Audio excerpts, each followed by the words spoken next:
बात पंजाब की करते हैं। पंजाब की सभी 117 सीटों पर 42 घंटे बाद वोट पड़ेंगे और उससे पहले दिल्ली में बड़ी डेवलपमेंट हुई है। पीएम मोदी थोड़ी ही देर पहले सिख समुदाय से मिले। सिख समुदाय के लोगों के साथ ये मुलाकात प्रधानमंत्री आवास पर हुई, जिसमें सिख समुदाय से पीएम मोदी ने कई मुद्दों पर बात की।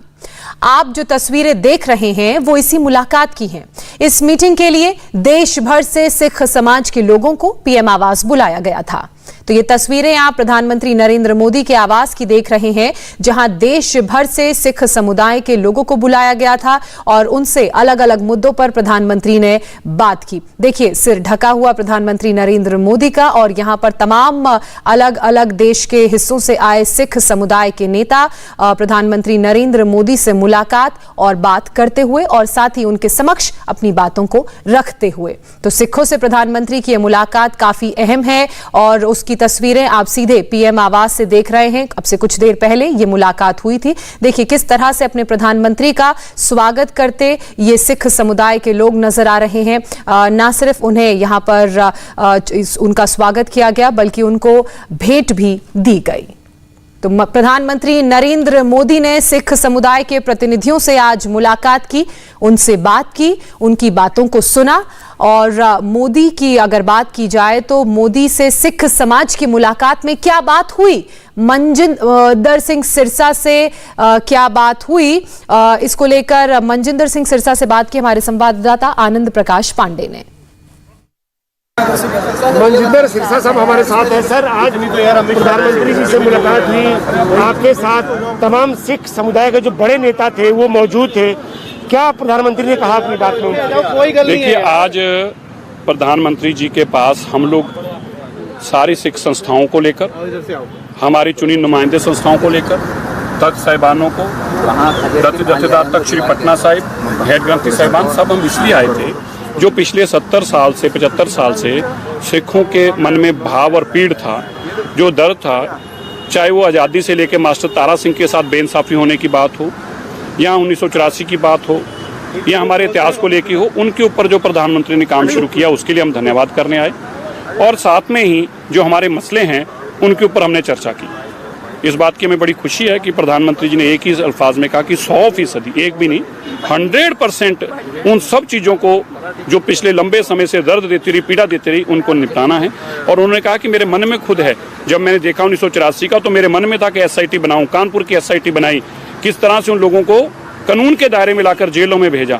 और खास तौर पर उन्होंने बताया, क्योंकि मैं साहिबजादों का इतिहास स्कूलों में जाके पढ़ाया करता था, मुझे जब लेक्चर देने के लिए कहीं बुलाया जाता था तो मैं वहां जाके पढ़ा के बता के आता था। एक घंटा मैं इस पे बोला हूं, तो मेरे मन में था कि अगर मौका मिलेगा तो मैं करूंगा।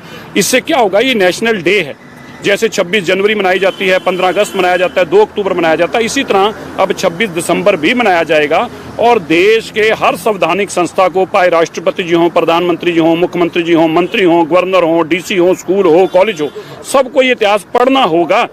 और 26 जनवरी के 26 दिसंबर के दिन जब बच्चे पढ़ेंगे तो फिर केरला हो, तमिलनाडु हो, आंध्रा हो, त्रिपुरा हो, देश के 125 करोड़ लोगों तक, हर इंसान को, आपके बच्चों को भी, आपके आगे आने वाले बच्चों को भी ये पता चलेगा कि ये सिख कौन है। दस्तार जिनके सिर पे सजी है, ये साहिबजादों की महान शहादत के कारण है, तो उनको हमारे इतिहास का पता लगे।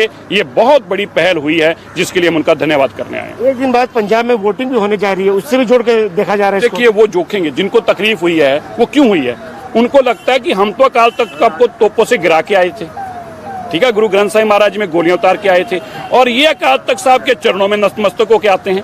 देश के गृह मंत्री जी दिल्ली का तख्त, पंजाब देश के सिखों के तख्त के आगे जाके नतमस्तक हो और जथेदार साहब को कहें कि बताओ हम क्या कर सकते हैं। ये भावना इस सरकार में है, यहाँ के गृह मंत्री और प्रधानमंत्री में है, तो उनको तकलीफ होनी जायज है।